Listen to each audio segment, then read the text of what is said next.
Hello friend, সবাই কেমন আছো? আশা করি ভালো আছো। এখন ঘড়ির কাঁটায় বাজে ভোর 5টা 26 মিনিট।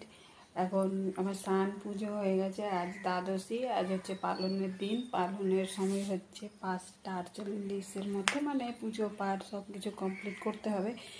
তো এতক্ষণে আমার স্নান পুজো সব কমপ্লিট হয়ে গেছে। তো সকাল সকাল সবাই তোমাদেরকে জানাতে চলে আসলাম গুড মর্নিং, রাধে রাধে।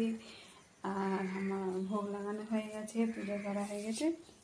তো তোমাদেরকেও দেখিয়ে দিই।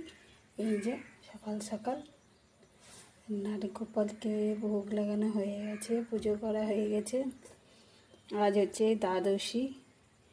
পালনের সময়টা ভোরবেলায় ছিল, তাই তাড়াতাড়ি করে কাজকর্ম করে স্নান টান করে পুজো পাঠ করে কিছুটা কাজ রাতে করে রেখেছিলাম।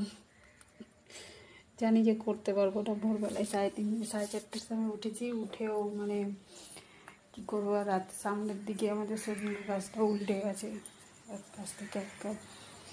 ওই জন্য ভোর আমাদের হচ্ছে কত সজনের শাক গাছ উল্টে গেছে। ভোরবেলা কখন গাছ উল্টে পড়ে গেছে। তো সবাই কেমন আছে দেখাবেন একটু ভিডিও। চলো, টাটা।